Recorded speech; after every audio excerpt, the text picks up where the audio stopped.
Amigos Radio Escuchas, les damos la bienvenida nuevamente a este su programa Dejemos que la Biblia hable.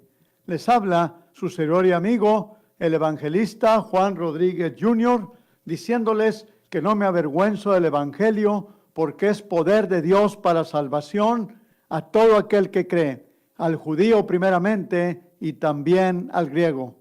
Les agradecemos de corazón que sintonicen esta radiodifusora y que estudien con nosotros la bendita palabra de Dios, la Biblia.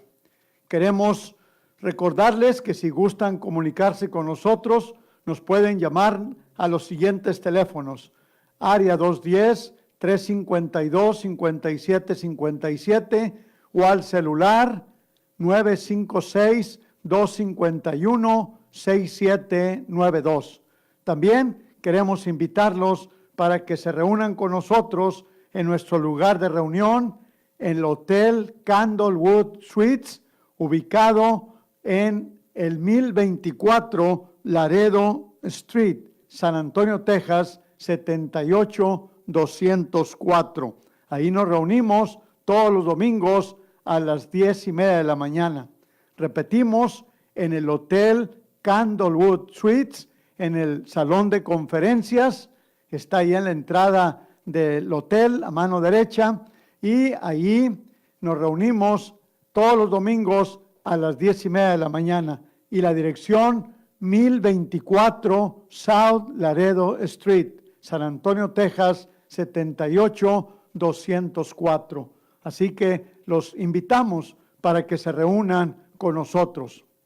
Queremos disculparnos hoy en este día por la voz, ya que he estado enfermo en esta semana, pero gracias a Dios que tuve la oportunidad de venir hoy para grabar este programa. Y hoy vamos a hablar acerca de la Cena del Señor como un memorial. Vamos a darnos cuenta cómo el Señor Jesucristo estableció este acto para que mediante la celebración del mismo nosotros podamos recordar su sacrificio que Él hizo en la cruz del Calvario por nuestros pecados. Y vamos a titular este estudio, Haced esto en memoria de mí, ya que estas son palabras del Señor Jesucristo. Allí en Lucas capítulo 22, versículo 19, Él dijo, y tomó el pan, dice la palabra de Dios, y tomó el pan y dio gracias y lo partió y les dio diciendo, esto es mi cuerpo, que por vosotros es dado. Haced esto en memoria de mí. Estas mismas palabras son repetidas por el apóstol Pablo en 1 Corintios 11, 24 y 25, cuando habla acerca de esta celebración. Y dice el apóstol Pablo en el versículo 24, y habiendo dado gracias, lo partió y dijo, tomad, comed, esto es mi cuerpo, que por vosotros es partido. Haced esto en memoria de mí. Después el versículo 25 dice, asimismo tomó también la copa después de haber cenado, diciendo, esta copa es el nuevo pacto en mi sangre. Haced esto todas las veces que la bebiereis en memoria de mí. Entonces nos damos cuenta que este acto, la cena del Señor, debemos de hacerlo recordando el sacrificio que Cristo hizo por nosotros. Nos recuerda su muerte, nos recuerda que a través de ese sacrificio en la cruz del Calvario nos dio la salvación. En segundo lugar, en primer lugar, vamos a darnos cuenta cuál es el nombre escritural para este acto. Y en primer lugar, tenemos que en la palabra de Dios a esta celebración se le llama la Cena del Señor. 1 Corintios 11:20. Ahí nos dice, cuando pues os reunís vosotros, esto no es comer la cena del Señor. Aquí el apóstol Pablo, por el contexto, está reprendiendo a los corintios porque habían pervertido este acto. Lo habían hecho una comida común. Y por eso les dice, esto que están haciendo no es comer la cena del Señor. Y luego les dice cómo lo hicieran para que pudiera ser en verdad la cena del Señor. Pero ese es un nombre para este acto. También se le conoce como la comunión. Primera de Corintios 10:16 nos dice, la copa de bendición que bendecimos no es la comunión de la sangre de Cristo. El pan que partimos no es la comunión del cuerpo de Cristo. Son dos preguntas que se contestan afirmativamente. El pan es la comunión del cuerpo de Cristo y la copa de bendición, al participar de ella, es la comunión de la sangre de Cristo. Entonces, esta es otra palabra para este acto, la comunión, participar todos juntos de una cosa. Eso es lo que quiere decir la palabra comunión. También otro nombre es partir el pan. Ahí en Hechos 27 nos dice, el primer día de la semana, junto a los discípulos, para partir el pan. Pablo les enseñaba, viendo de salir al día siguiente, y alargó el discurso hasta la medianoche. Pero vemos cómo la iglesia primitiva se reunía el primer día de la semana para partir el pan, o sea, celebrar este acto de la cena del Señor, de la comunión, y también se le llama el partir el pan. Rápidamente vamos a pasar a otro punto, y este es, ¿cuál es el propósito con el cual se celebra este acto de la cena del Señor, de la comunión o de partir el pan? Y encontramos que uno de los propósitos al celebrar este acto es ver hacia atrás, o sea, recordar al Señor Jesucristo. Ahí Lucas 22:19 y 1 Corintios 11:25, que leímos al principio, se nos decía claramente, haced esto en memoria de mí. O sea que al participar de la cena del Señor, estamos recordando, estamos haciendo memoria del sacrificio que Cristo hizo por nosotros. También la cena del Señor nos hace vernos a nosotros mismos. Allí en 1 Corintios 11:28 dice que debemos de examinarnos cada uno al participar de este acto. Y esto es muy importante, porque esto quiere decir que yo no lo voy a examinar a usted cuando repartimos la cena, ni usted me va a examinar a mí, sino que cada quien debemos de examinarnos cómo estamos para poder participar correctamente de este acto. Hacerlo, como dice la palabra de Dios, con discernimiento, discernir el pan y la copa del Señor.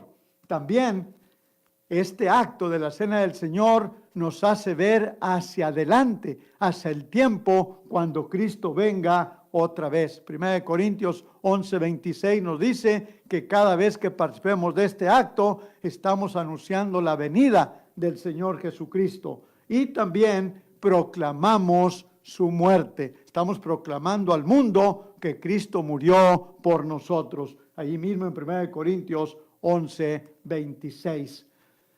Otro punto muy importante acerca de este acto es cuándo debe ser observada.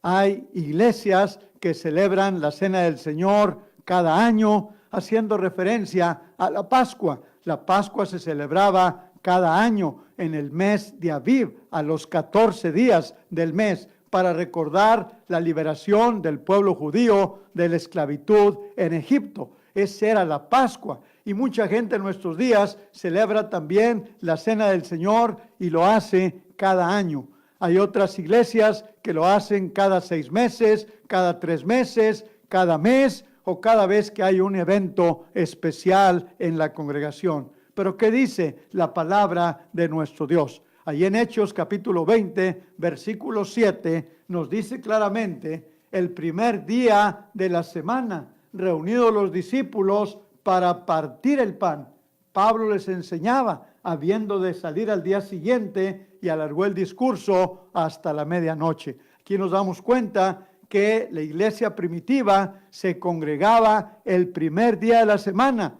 para participar del pan, para celebrar este acto de la cena del Señor.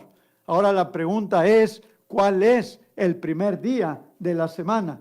Bueno, sabemos que la semana tiene 7 días y también sabemos que según la Biblia el día séptimo pues es el día sábado. Entonces si la semana tiene 7 días y el día sábado es el séptimo día, el siguiente día es el primer día de la semana y este es el domingo. El domingo es el primer día de la semana y es el día cuando debemos de congregarnos para celebrar este acto. Alguien dice, hermano, pero ahí no dice cada primer día de la semana. Y estamos de acuerdo que no dice la palabra cada, simplemente dice el primer día de la semana. Pero ¿se acuerdan ustedes cuando Dios dio el mandamiento de guardar el sábado? Él dijo que guardarían el sábado como día de reposo. Y cada vez que llegaba el sábado tenían que guardarlo. Es lo mismo también. Dice que el primer día de la semana se reunían los discípulos para partir el pan y cada vez que llega ese primer día es cuando debemos de hacerlo. También vamos a ver ahora cómo debe ser observado este acto, cómo debemos de celebrar la cena del Señor. Y dice en Mateo capítulo 26, versículos 26 hasta el 28. Y mientras comían, tomó Jesús el pan y bendijo y lo partió y dio a sus discípulos y dijo, tomad, comed, esto es mi cuerpo. Y tomando la copa y habiendo dado gracias, les dio diciendo, bebed de ella todos, porque esto es mi sangre del nuevo pacto, que por muchos es derramada para remisión de los pecados. Entonces aquí vemos cómo es que celebran la cena del Señor, usando un pan y usando una copa con fruto de la vid. Luego en Marcos capítulo 14, versículos 22 al 24, nos dice qué fue lo que hicieron los discípulos. Marcos 14, 22 al 24 dice, y mientras comían, Jesús tomó pan y bendijo y lo partió y les dio diciendo, tomad, esto es mi cuerpo. Y tomando la copa y habiendo dado gracias, les dio y bebieron de ella todos. Y les dijo, esto es mi sangre del nuevo pacto, que por muchos es derramada. Entonces aquí nos damos cuenta otra vez qué fue lo que hicieron los discípulos. Dice que tomaron del pan que el Señor les dio y tomaron de la copa y bebieron de ella todos del fruto de la vid. Entonces vemos aquí, examinando estos versículos, que el Señor tomó pan. Sí, ¿qué clase de pan era este? Simplemente era pan sin levadura, según Éxodo capítulo 12, versículo 15. Recuerden cuando el Señor instituyó su cena, la cena del Señor, estaban celebrando la Pascua judía. Para eso se habían reunido, para celebrar la Pascua. Entonces en la mesa de la Pascua pues había el cordero pascual asado al fuego, había hierbas amargas, había pan sin levadura, porque no debería haber levadura en las casas, según Éxodo 12:15. Entonces el pan que el Señor usó para celebrar o instituir su cena, la cena del Señor, era pan sin levadura. También la Biblia dice que tomó un pan, ¿sí? Tomó un pan y dio gracias por él. Ahí en 1 Corintios, capítulo 10, versículo 17 dice, siendo uno solo el pan, nosotros con ser muchos somos un cuerpo, pues todos participamos de aquel mismo pan. Entonces nos damos cuenta que en la cena del Señor debe ser un pan, un solo pan, porque ese pan está representando el cuerpo de Cristo. También otra cosa importante que aprendemos es de que el Señor partió el pan. Eso es lo que nos dice en Mateo 26, 26, que tomó el pan, dio gracias, lo partió y se los da diciendo, tomad, comed, esto es mi cuerpo. Entonces el Señor tomó el pan y lo partió. Eso es lo que entendemos. Y cuando hablamos de partir el pan, pues ha habido controversia. acerca de cómo se parte el pan. Hay personas que creen que el Señor partió el pan por la mitad, que le dio una mitad a este lado de los discípulos, porque a veces dibujan al Señor en el centro y a 6 discípulos por un lado y otros 6 por otro. Entonces dicen que el Señor partió el pan por la mitad, le dio una mitad a este lado, otra mitad a este otro para que lo partieran. Otros dicen, no, el Señor partió 12 pedazos y le dio un pedazo a cada uno. Pero realmente si nosotros entendemos lo que quiere decir la palabra partir, nos vamos a dar cuenta cómo es que partió el pan. La palabra partir aquí en estos versículos es klao, que es partir un pedazo para comer. Hay otra palabra griega, kataklao, que eso es partir en pedazos. Pero la palabra griega que se usa en la cena del Señor es klao, y esto es partir un pedazo y por extensión comerlo. Y eso es lo que hizo el Señor. El Señor tomó un pan, dio gracias, partió un pedazo, comió, luego se los da a sus discípulos y les dice, haced esto. Lo que el Señor había hecho era lo que los discípulos iban a hacer. Iban a partir el pan y así cada uno participaba de él. Y al final quedaba una unidad representando el cuerpo de Cristo. Si nosotros vemos cómo se partía el Cordero Pascual, nos va a ayudar a entender cómo partir el pan. El Cordero Pascual, según en Éxodo 12:46, no se le debería de quebrar hueso. El cordero tenía que comerse, pero no se le podía quebrar hueso. Fíjense lo que dice en Éxodo 12:46. Dice, se comerá, hablando del cordero, se comerá en una casa y no llevarás de aquella carne fuera de ella, ni quebraréis hueso suyo. O sea que el cordero no lo podían separar en pedazos, sino que estaba toda la unidad completa. Entonces, ¿cómo se comían el cordero? Arrancándole la carne, arrancando la carne y comiendo. Y al final quedaba el esqueleto, quedaba el cordero, el esqueleto, sin cortarle los huesos, sin quebrarle los huesos. También nos dice eso en Números 9:12.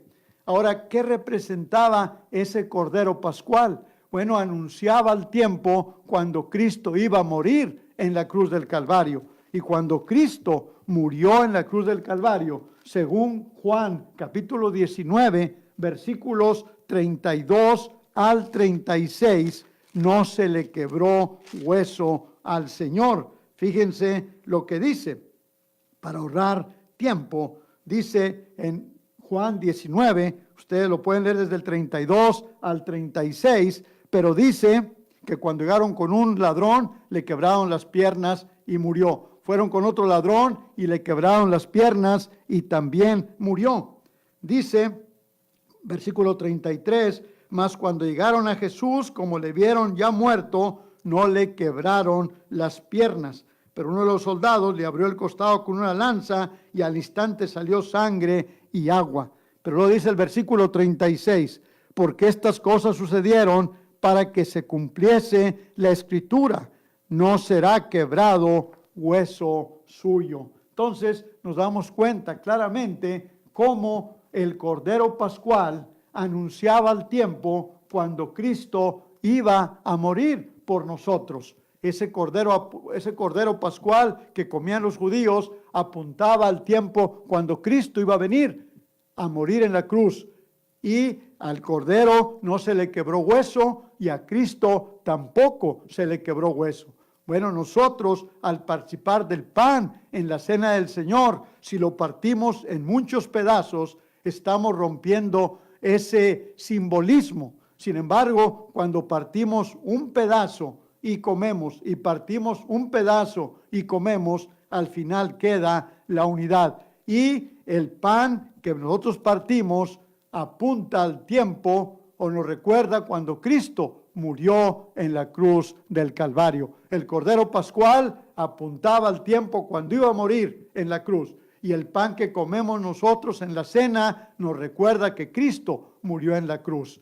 Y por eso al partirlo, partimos un pedazo y comemos. Cada cristiano parte un pedazo. La Biblia nos dice, el pan que partimos, no que alguien lo parte, no es que ya esté partido en pedazos. Y otra cosa muy importante acerca del pan es que no es galleta de soda, no es un pedacito de galleta, no es una galleta, es harina con agua, sin levadura, cocido, horneado. Y entonces ese es el pan del cual debemos de participar como cristianos. Rápidamente, vamos a, por el tiempo que nos queda, hablar acerca de la copa del Señor. Este punto es muy importante, porque en los pasajes que leímos en Mateo capítulo 26, 27, en Marcos 14, 23, en Lucas y en 1 Corintios, también se nos habla acerca de este punto, que el Señor tomó una copa en singular. Esta copa no estaba vacía, sino que contenía fruto de la vid. Y esto es por lo que el Señor da gracias. Y esta es la forma en la cual debemos de celebrar la cena del Señor, con un pan sin levadura y una copa conteniendo fruto de la vid. Esta palabra copa en el griego es poterión y simplemente quiere decir un recipiente para beber.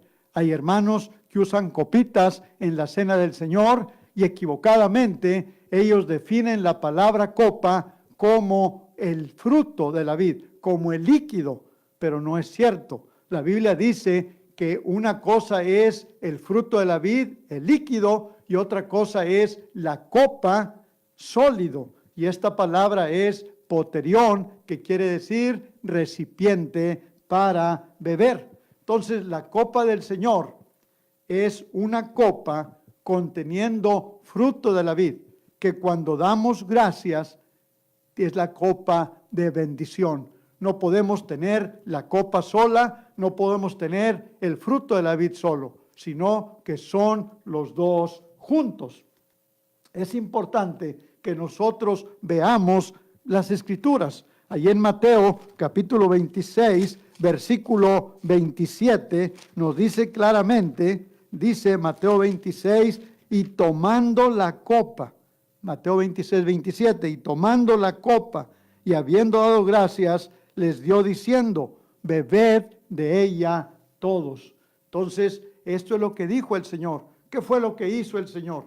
¿Tomó el fruto de la vid en sus manos, así chorreándole? No, era una copa literal, física, material, pero que no estaba vacía, tenía el fruto de la vid.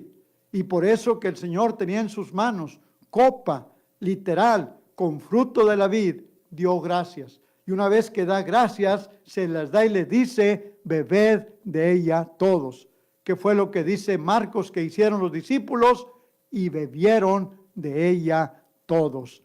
Esto es lo que dice la palabra de nuestro Dios. Y es un lenguaje muy, muy claro, mis hermanos y amigos. Es importante que sigamos el ejemplo que encontramos en la palabra de Dios, porque el Señor nos dejó el ejemplo de cómo celebrar la cena, usando un pan sin levadura, partiendo un pedazo cada quien y comiendo. También tomando una copa con fruto de la vid, dando gracias por ella y bebiendo de ella todos. Este es el ejemplo que nos dejó el Señor Jesucristo. Y este es el mandamiento que nos dio, porque dice, haced esto en memoria de mí. Ahora, no habría problema si en la Biblia pudiéramos leer, y el Señor tomó el fruto de la vid. Si así dijera, tendríamos la libertad de tomarlo en 1, en 2, en 10 o en 20 copas, porque no menciona nada, simplemente dice que tomó el fruto de la vid, pero no dice así. Tampoco habría problema si diría, el Señor tomó las copas, y ahí ya tendríamos la libertad de tomar muchas copas. pero no dice ni una cosa ni otra, sino que dice que el Señor tomó una copa que contenía fruto de la vid. Dio gracias, se las da y les dice, bebed de ella todos. ¿Qué hicieron los discípulos? Dice, y bebieron de ella todos. Realmente es un lenguaje muy claro que solamente Satanás puede hacer que diga otra cosa. Ahora, una cosa importante es que la copa tiene significado. Ahí en Lucas 22:20 y 1 Corintios 11:25 dice que la copa es o representa el nuevo pacto. La Biblia es muy clara cuando habla del pan. Esto, dice del pan, es mi cuerpo que por vosotros es dado. Lucas 22:19.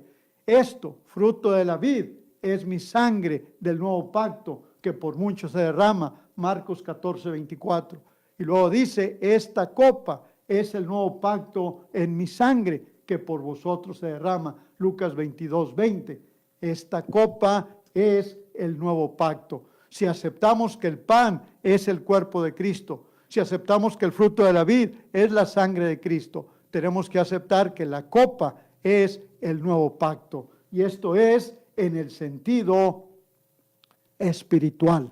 En el sentido físico, material, el pan no tiene significado, el fruto de la vid no tiene significado, la copa no tiene significado. El significado está cuando celebramos la cena, es cuando el pan tiene significado, es cuando el fruto de la vid tiene significado y es cuando la copa tiene significado, mis hermanos. Es muy importante que entendamos esto. Dios ha establecido pactos a través del tiempo. Estableció un pacto con Noé y le dio una señal de ese pacto que fue el arco iris. Estableció un pacto con Abraham y le dio una señal de ese pacto que fue la circuncisión. Y ha establecido un pacto con nosotros, los cristianos, sobre mejores promesas, llevarnos al mismo cielo. Y ha establecido una señal, y eso es la copa. La copa es el nuevo pacto. Ya para terminar, vamos a mencionar cuándo empezaron las copitas individuales. Y para esto tenemos que hacer a un lado las Sagradas Escrituras, porque la Biblia no nos dice nada acerca de las copas individuales. Esto fue una invención humana. Esto empezó por un hombre llamado John G. Thomas. Él fue el que inventó y patentizó el primer copero. John G. Thomas, él era un doctor y ministro presbiteriano y lo inventó en el año 1894 en Lima, Ohio. Ustedes pueden ver eso en los coperos. En el fondo, abajo, en los coperos, ahí dice Thomas Communion Service, porque él fue el que patentizó este copero. Él fue el inventor. Las iglesias de Cristo, bueno, se hizo famoso esto, las denominaciones lo aceptaron, pero las iglesias de Cristo pelearon y decían que esto era una desviación del patrón bíblico, hasta que un hombre, un hermano, el hermano Jesse Brewer, él lo introdujo en la iglesia donde él estaba predicando. Y esto fue en Chattanooga, Tennessee, en el año de 1915.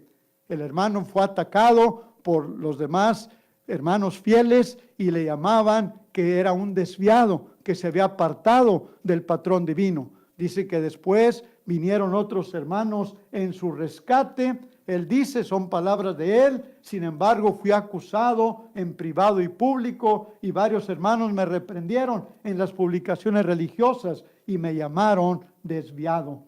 Después dice que otros hermanos vinieron en su rescate y desde ese tiempo empezaron a usar las copitas en muchas congregaciones de la Iglesia de Cristo. Pero déjenme decirles que gracias a Dios, porque en pleno siglo XXI hay iglesias que estamos usando una copa siguiendo el ejemplo que Cristo nos dejó en su palabra. La cena del Señor es un acto en el cual recordamos el sacrificio de Cristo y lo celebramos como lo encontramos en la palabra de Dios, usando un pan sin levadura, partiendo cada cristiano un pedazo y comiendo. Luego tomando una copa conteniendo fruto de la vid, dando gracias por ella y bebiendo de ella todos. Este es el ejemplo y el mandamiento que encontramos en la palabra de nuestro Dios. Gracias por su atención, que el Señor los bendiga y los invitamos para que se reúnan con nosotros en nuestro lugar de reunión,